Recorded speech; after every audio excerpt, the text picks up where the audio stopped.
everybody. How are you all doing? And welcome to the Pink Table Talk. I am your host, Loria Reed, and we are back with another great episode of Topics for Us by Us Ladies. And I'm so glad that you tuned in to be with us today.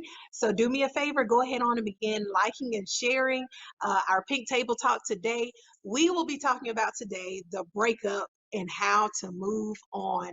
I know it's kind of a topic we hit and miss sometimes, but we don't ever talk about how to get through those things, how to navigate, because it is a tough time for some ladies who may be going through divorce, maybe going through grief, whatever the situation may be. We're going to talk about that today and how to move forward. So go ahead. I know you got a girlfriend that's been blowing your phone up because she's going through a tough time after a breakup.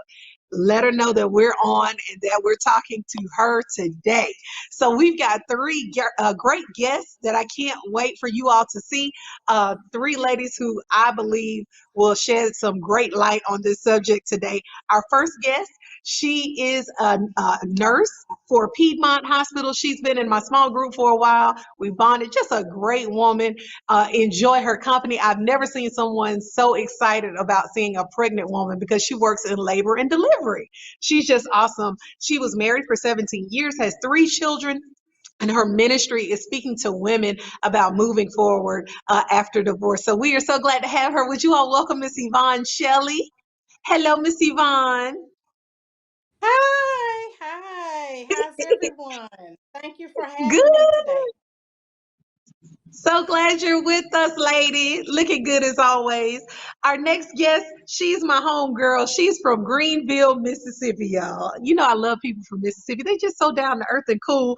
But she's lived here in Atlanta for the past 8 years. She works in the Department of Transportation here in Georgia, has one son who's an adult. She's just awesome. She is over our singles ministry at the House of Hope Atlanta and has just done an extraordinary job with that. We're so glad to have her with us today. Would you all please welcome Miss Kimberly Grayson? Hey, Miss Kim. Hello. How's everyone? Good, good, good. So glad to have you. And she's back with us again, you guys. Look, we've got our own therapist, as I like to say, that's with us, and she's going to be talking to us about everything and giving us some wisdom in how to move forward. She's our pastor of women. She does our counseling for our marital as well as personal at the church, and we're so glad to have her. Would you all please welcome Pastor Sharice Cross? I said Cross. Hey everybody, good to be here. Glad that you're with us. All right. So, y'all, my light just went out, but we're going to move forward with it anyway. Things happen all the time. But I'm so glad to have the three of you all. I believe that you guys really exhibit what we want to talk about today, especially with our small groups. Yvonne and Kim, you guys give so much wisdom in our classes, and I really want everyone to hear that, as well as Pastor Carl. She's always shedding the light when it comes to to everything and every subject. She helps us out with that. So I want to start with Yvonne. I know even in your bio that you sent us that you enjoyed navigating with women who may be trying to move forward, moving through divorce. So my thing for you, and we're just going to kind of talk candidly about it, when you made the decision that you were going to move on, and I know you have three children, what were your Mhm. feelings? Did you when you first made the decision, were you just swamped with the kids? Were you just acted as if nothing was happening? Were you in a state of grief? What were your feelings initially at that time? Well, at that time, I was in a state of grief.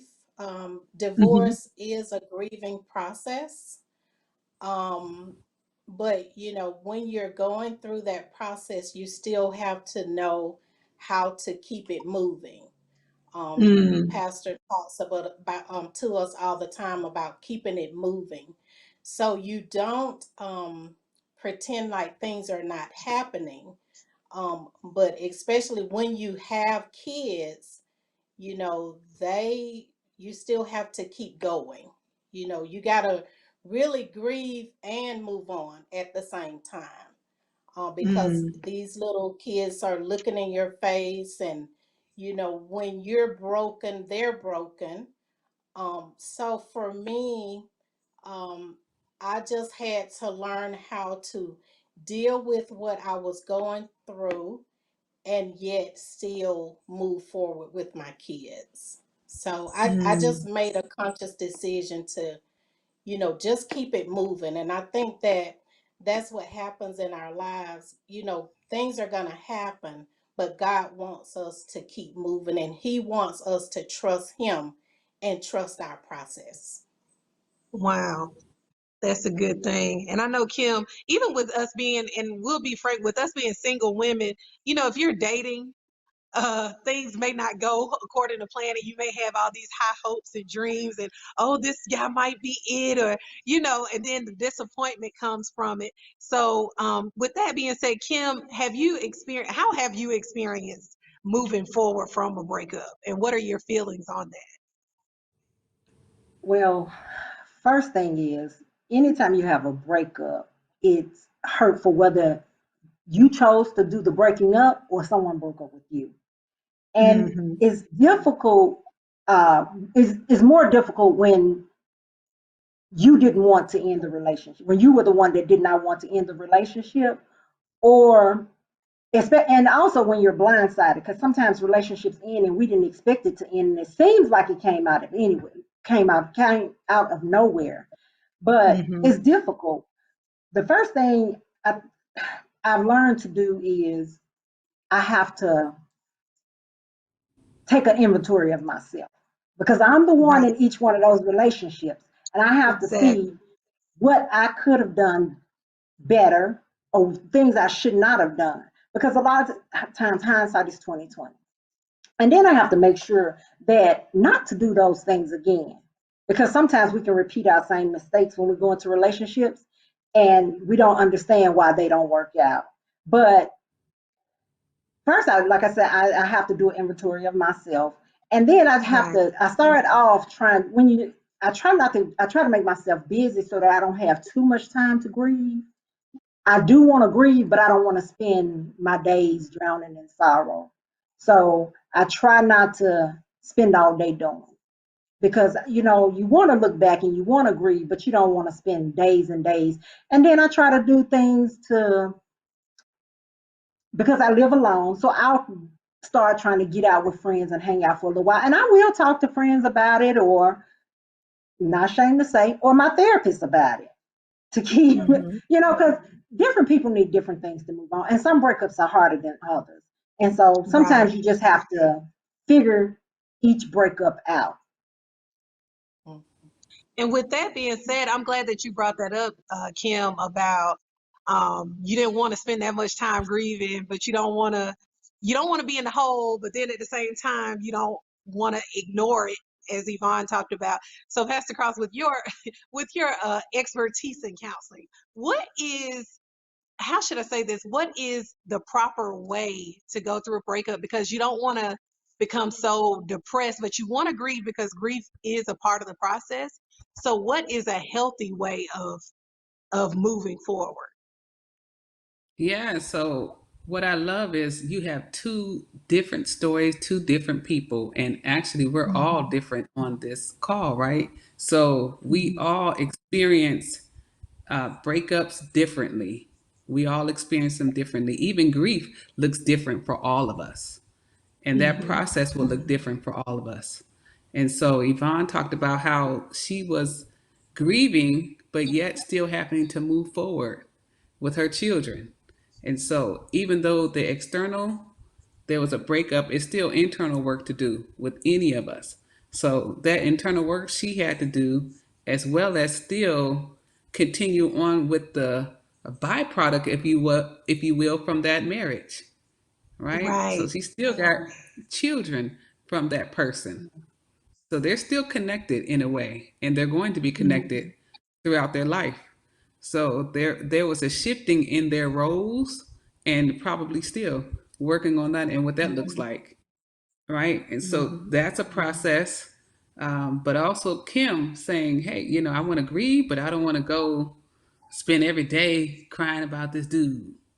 But we have to get Right. through. But we have to still get through. So I Mm-hmm. remember, well, it's a long, long time ago, y'all. Yeah, I had a boyfriend. I cried like a baby. But one thing my cousin told me, and it's blessed me to this day, is to And I caught him cheating. I caught him cheating, y'all. He was cheating on your girl. I said, what? So, and I went to, it's when I was in the Navy. That's one of my old Navy. Let me tell you one of my sailor stories. So he was cheating on me, and it broke my heart. It really broke my heart. And I moved to another station. I was going to be stationed somewhere else, so I left and went to another duty station. And so I really didn't have it. It was still unresolved for me, Kim. And I was like Mm. just going through in another state. I was in Washington State, and it was dreary there. It rained all the time, and I was crying all the time. And my cousin, she's 10 years older than me, she said, "You need to write him and tell him how you feel and how you felt about that." And I was like, 20, that had to be about 18. No, I was 19, 19, 20. I was about 20 years old, 20 years old. And that was the best thing I could have done. She said, don't look for a response, is what she told me. You write Mhm. what you feel and how he made you feel, and then ask for forgiveness. And I said, now the devil is a liar. Now, why do I need to ask for forgiveness? So I wouldn't even have, I was halfway saved, y'all. Back then, I was halfway Uh-huh. saved. Right. So I didn't want to use those words. I wanted to cuss them. That's what I wanted to do back in the day. Back in the day. Uh, So, but I wrote the letter and I expressed how I felt. And do you know that was such a relief? It was a relief for me. And I use it to this day because it's not about the other. See, forgiveness we think is about the other person, but it's about us.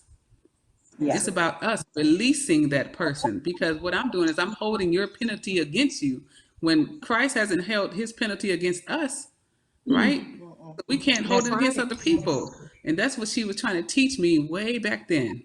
And I was able to do that though, release that. And he actually wrote back. He actually wrote back.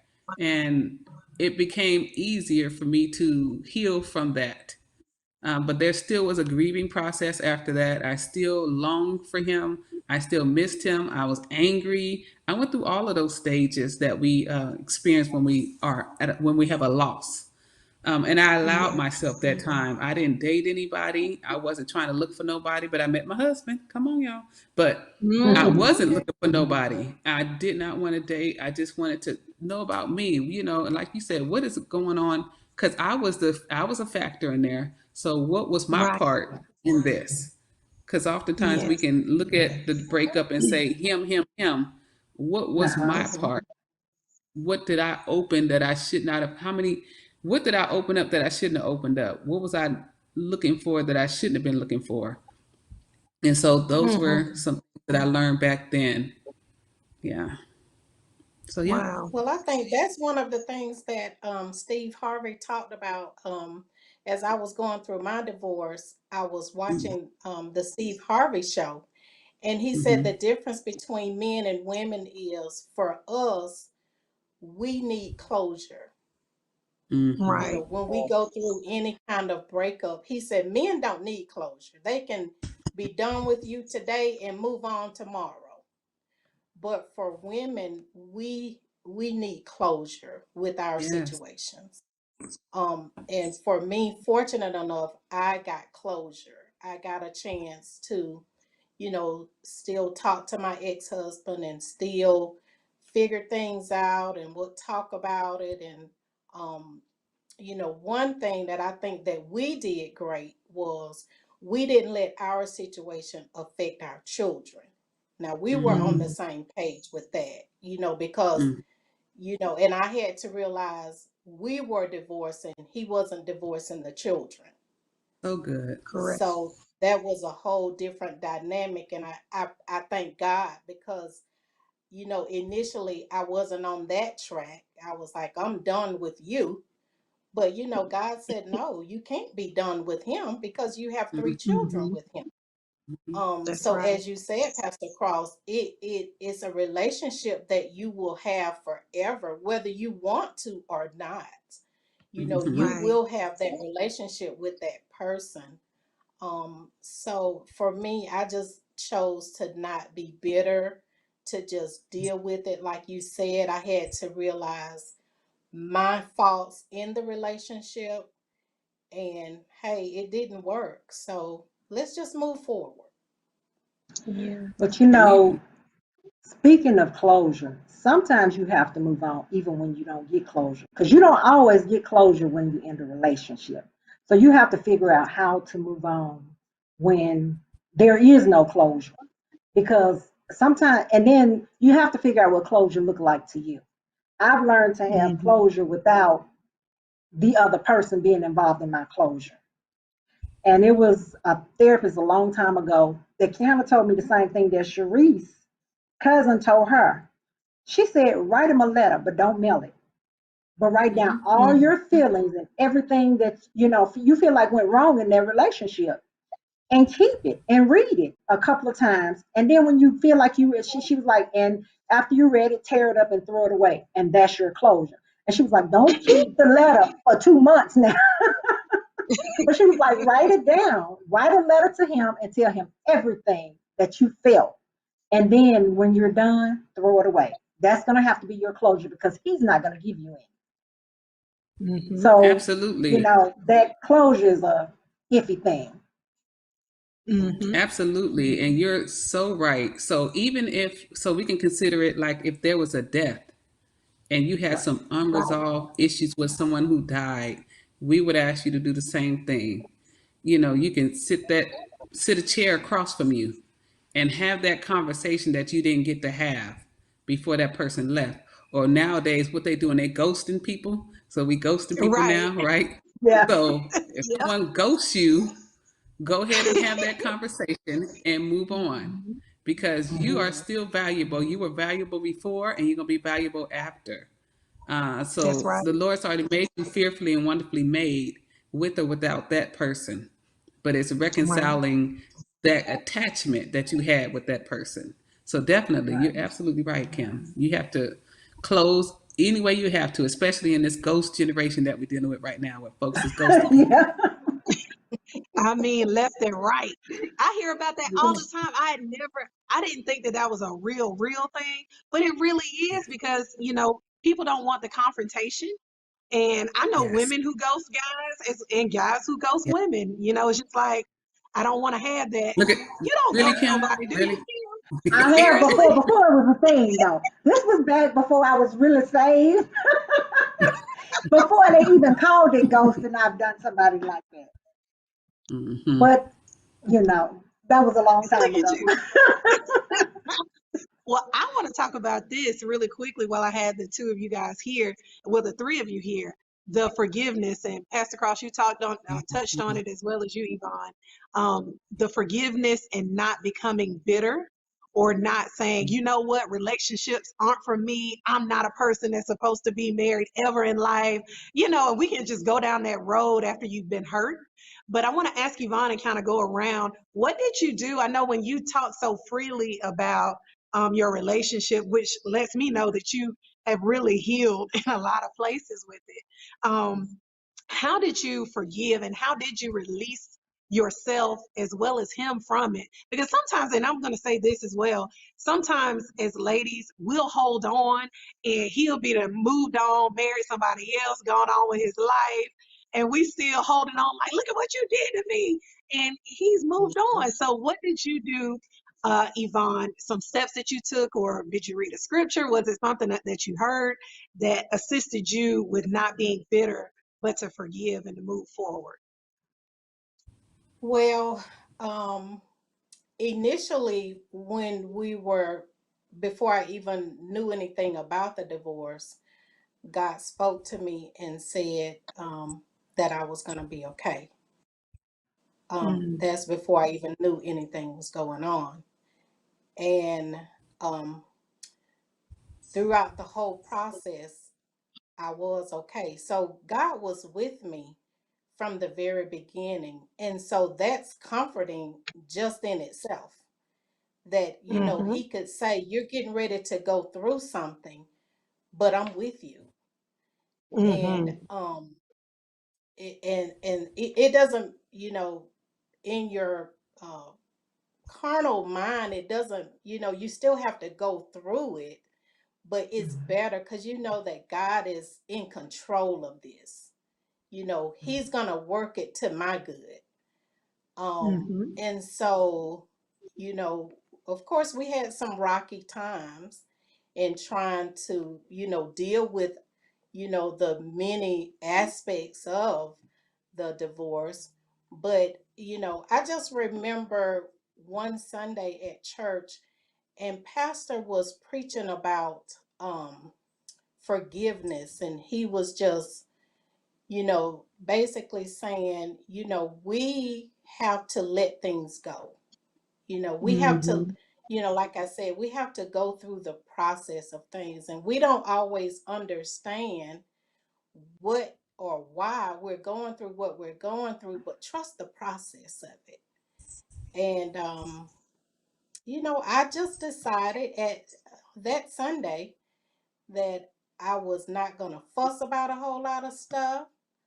Um, Mm. that, once I went in that courtroom, I said, God, I need three things in order for me to deal with this situation. I need you because I can't do anything without you.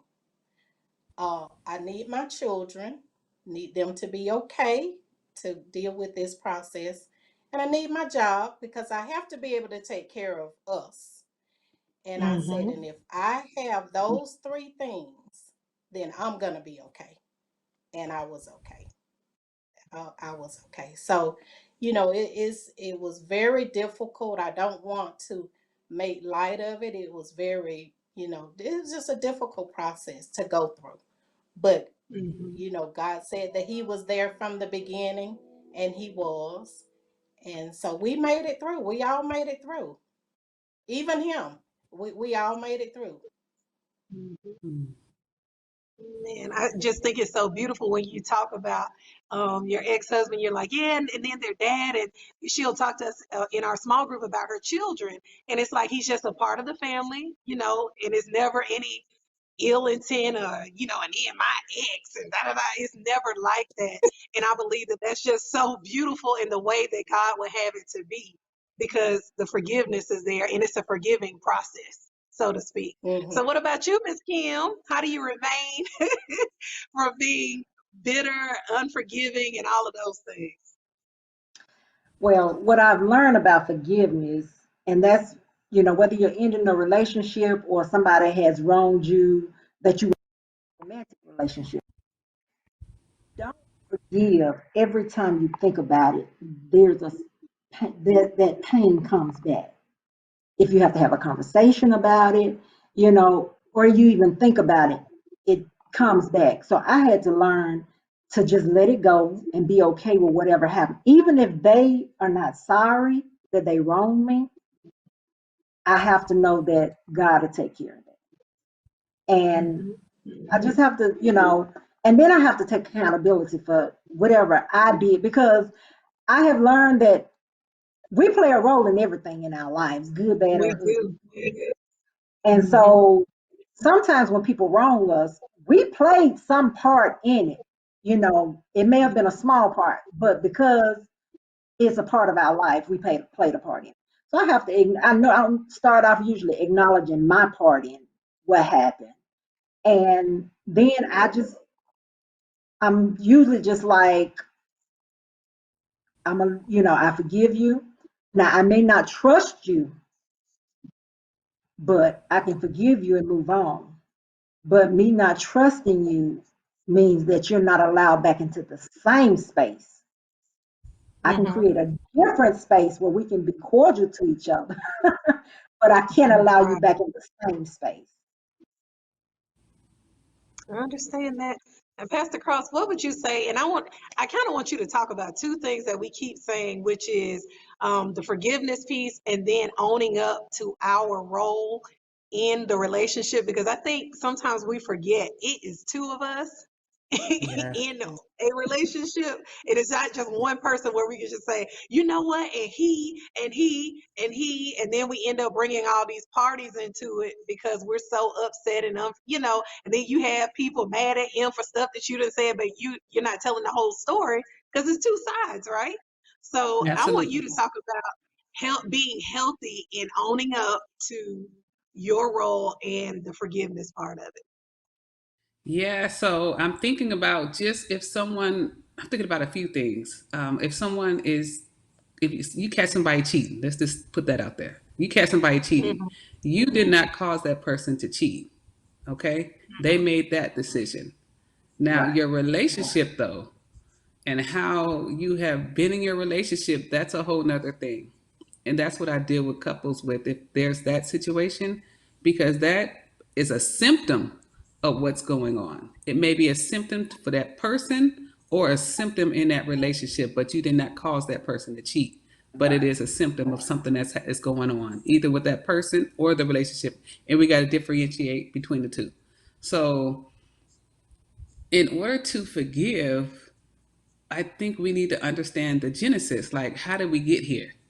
How did we get here? And that's where Kim was talking about. I do some self evaluation, and Yvonne talked about the same thing. Like you, we have to start with us first, but we're not blaming ourselves for Right. somebody cheating on us. I just want to put that out there. We don't do that. Mhm. No, if you and that's natural though. Some women, why did it? Maybe I wasn't pretty enough. Maybe I did this. Maybe no. That person made that decision.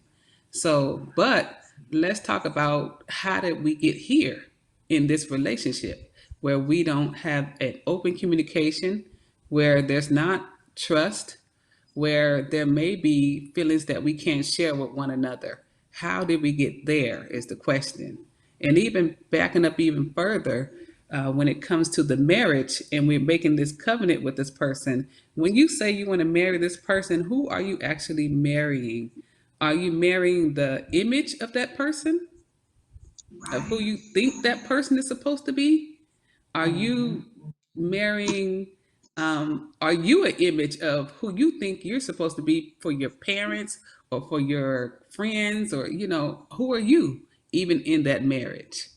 Or are you just marrying this person because the Bible says we got to get married, so we got to get married? What did you really come into this relationship with, and what was your Right. reasoning for doing that? And then how are you moving through this relationship? So, do y'all talk about everything, or is there things that we just bury under the rug? And even now, it's a great time to start looking at relationships, and people have been. Like, we're all quarantined, we're locked in our houses. So, things are coming up, right?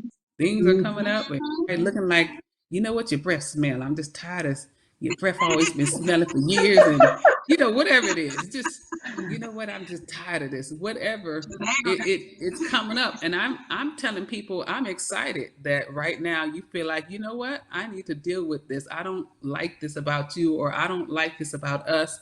It's a great time.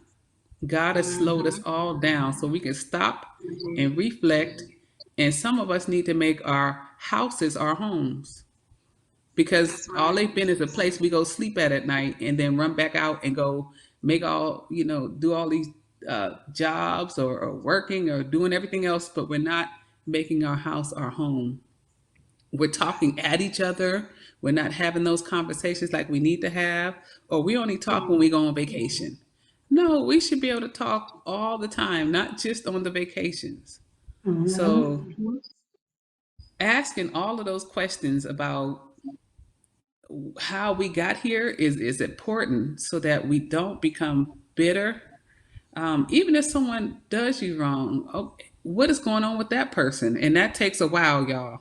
It don't be Yeah. like, what? Oh, they have some problems or they've had some trauma. I need to know. That takes a while. Forgiveness is a process, and y'all both said it, and it. It's a process. It's not, Yeah. you may get a hey the first time, and then I may be able to say hi, and I may be able to get to a hello. And then you may be able, it takes a while. It's just not like, Yeah. hey, we back, and no. So it's a process to come back into that. Even if we do decide to rekindle or re-promise or reconnect, that's also a problem. That's also a process, because there's whole Mhm. systems that have been created in this relationship. So if it was a Right. marital relationships, you got families invested in this as well. There's Mhm. friends invested in it. So you've lost not only a relationship with this person, you've lost family, friends. Some people went to the same church.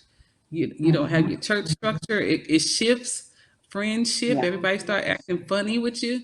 All of those things come up. Finances, financial Yeah. loss. there's so many layers to that. And so working each one of those out is going back to the beginning. Like, how did we deal with finances? You know, Right. was I forthright? Was he forthright? Or, was he using money for power?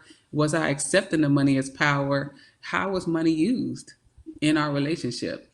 So there's so many areas that we could look at versus blaming, but actually looking at the process of how we got to where we are. Right. And definitely, there are some men who have trauma or who have issues, and they will connect with you. And some of us like to fix men, and we can't. We guess what? We're not mechanic. Men are not Oh, yeah. cars. We're not That's mechanics. right. You That's can't right. fix nobody. That's not what you're. No. So did I get in that relationship to think I could fix him? Or he could fix me? Right. Because my last man, he said I wasn't this, and so you say I'm this, so now I believe I'm this because you said I am. Well, if he said you are, and then he breaks up with you, then what? Right. So there's So my, oh, go ahead. I'm sorry. no, go ahead, because I'll keep going. I I was will. gonna say, I was gonna say, with you saying that, well, how soon is too soon to get into another relationship?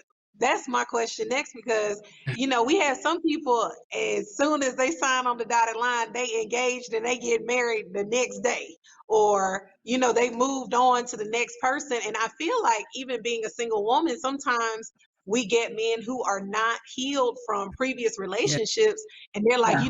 their relationship ended so long ago, even we were still together, but they're still not ready to date. So what do you all do? And I'll just ask all three of you, from a yeah. professional standpoint, Pastor Cross, Yvonne, and Kim, your experiences with how soon is too soon to move forward? Or is there a time limit that you do? Or is it just a feeling you get where you've forgiven? What do you do after the breakup is happening, as far as moving forward with another relationship? Well, Well, I'll for say, me, it's to kind of wait because, and I just chose to wait. I chose to wait because, I didn't want to. I'm a mother hen, so I didn't want to bring any drama or trauma to my children. I was just like, no, if I do, I was open to having a relationship with, and having the kids, but it had to definitely look a certain way. hmm And I didn't get that relationship. And so I Mm-hmm. just took the time to work on myself, took the time to deal with myself, took the time to do what I needed to do to raise three beautiful children. Um, and so, of course, I was open to it, but it didn't happen. And I said, well, God, if it doesn't happen, I'm going to have to be okay with that. So, what is it that Mm-hmm. you want me to do during this time of waiting? And so that's what I did. Just try to work on myself. Mm-hmm. I like that. Kim? well, for me, it depends on how long the relationship. If it's a relationship that ended, okay, let's say the last 6 months of the relationship, I didn't want to be in it. So it ended because Six I months? didn't mean to say it like that. I mean, a relationship that I was ready to end, ready for it to end. In a situation like that, after the relationship actually ended, I probably waited at least about 6 months. But a situation that ended and it affected me emotionally more than something then I think I've probably the least amount of time I've waited. I think one relationship ended, I waited about 6 months. And then one, it took me about a year, year and a half. And not Mm-hmm. because I wasn't moving on from that situation. I had to decide what I wanted a relationship to be in the next, and so that I would know what I could say yes to and what I needed to say no to. I Right. had to decide what I Right. wanted it to be and what I wanted it to look like. Mm-hmm. Because I think sometimes, and Erica Badu said it best, the bag lady. Yes, Mhm. Lord. We keep accumulating stuff and keep accumulating, and then bringing it, and then they could flip the switch the wrong way, and you like, what are you doing? See, I didn't. Da, da, da, da. It's like, what? I just turned the light on. Well, my ex used to do the same thing to me, and because we haven't healed from that. So, look, that was Yeah. my 2 cents. Pastor Cross, what do you say? That's so good. What is That's a so healthy good. way to move on from Yeah, that? it's From relationship? so good. I like what Yvonne and Kim said. It's really a no time frame. Of course, like right after you, if you're if you're dating and you already got the next person, you told me don't say that other word, so I'm not gonna say it. I almost said it. But if you're dating and you already have the next person ready, no, that's not, you're not ready. But I like what Kim said is that I had to figure out what is it that I want, what is it that I need, and what don't I need. Uh, Possibly, what are some boundaries that I did not have that I need to have now, right? And Mhm. so, and even just healing, like it takes time to heal. Uh, uh, Yvonne mentioned that's a whole structure, it's a whole system being married, because you're not just marrying that person, you marry the whole family, they marry your whole family, you have children. Also, what does that look like for them? And not Mhm. making them a part of your healing process is you have to make sure you're doing that as well. So bringing them into a new relationship, it has to you have to take time and wait for that, be sensitive to that. And I love the fact that she's like, no, I'm trying to make sure we're good before I bring in someone else to this. So that's important, especially if you have children. If you don't, though, you still need to just understand more about you. Take that time to learn more about you, to heal, and not to bring that in, because what's gonna happen is those unmet expectations that were in that previous relationship, you're going to expect them for the next person. And you may do that Mhm. unconsciously. So make sure that you can bring that from your unconscious to your conscious, and you can verbalize it so that you can speak that to that next person as well. And make sure those are needs that they need to meet, and not needs that you need to have met by yourself or by the Lord, because that Mhm. man is, we want to say they are all in all, but the Lord is truly our all in all first.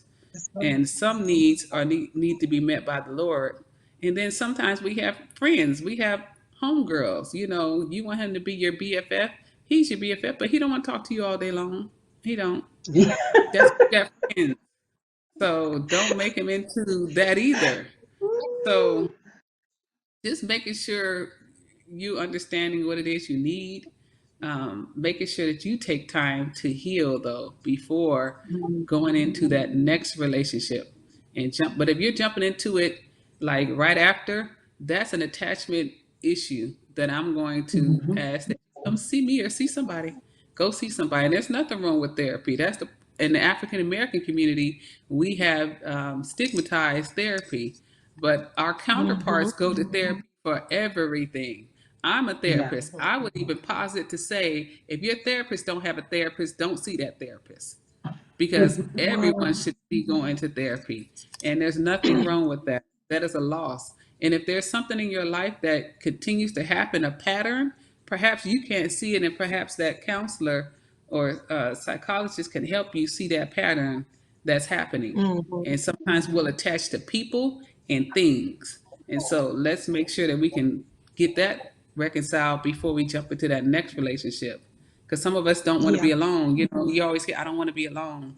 Okay, I Yeah. get I get being isolated, but just having a body next to you is not safe.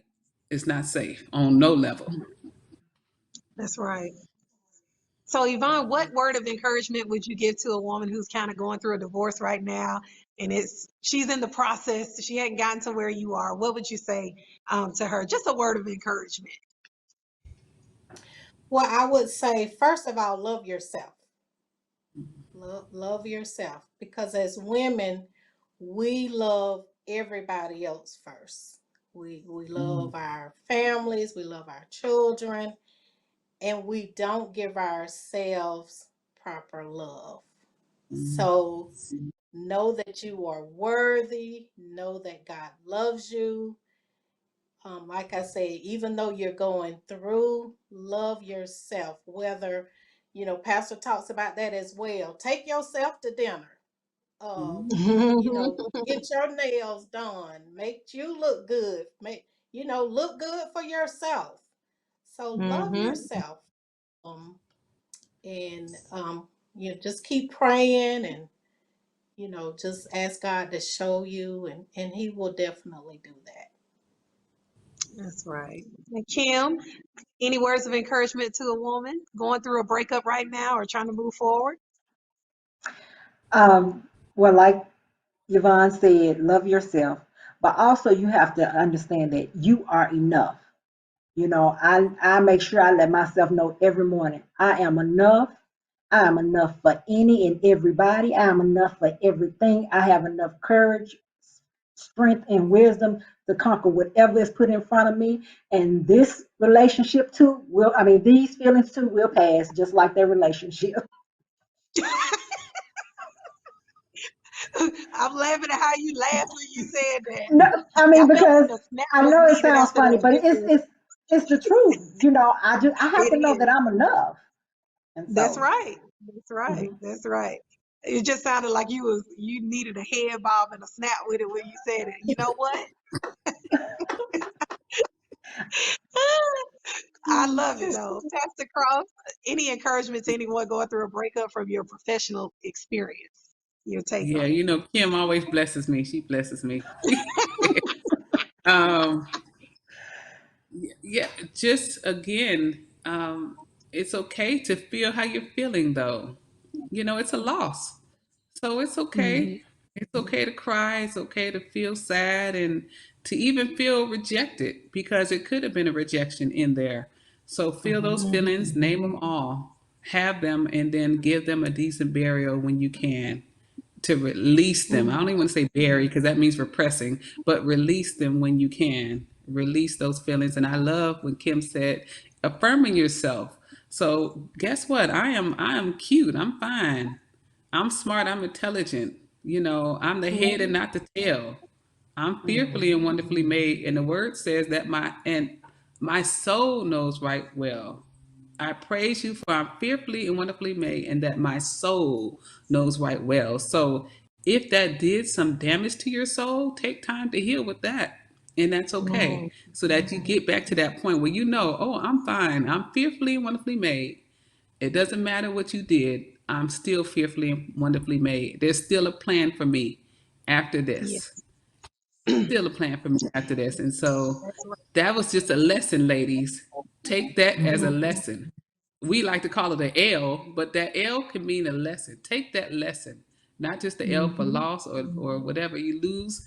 You didn't lose. That was a lesson. In any relationship I've been in, I've gotten a lesson from them jokers. That's what I got. A That's right. lesson. Lesson. Mhm. So take it as a That's lesson. What was the lesson in there? And remember that and go forth into your next journey. that's it. Go forth, daughters, in Go Jesus' forth. name. Go forth. Well, I appreciate you guys being on. We are out of time today. We had the lovely Yvonne Shelley, the spicy, beautiful Miss Kimberly Grayson, and the ever so consistent, just a wonderful, gorgeous person, Pastor Sharice Cross. Thank you so much, the three of you guys, for being on, and thank you for watching the Pink Table Talk. Tune in for more great topics for us by us. We love you guys, and we'll see you next week. Thank y'all. Love y'all. Bye.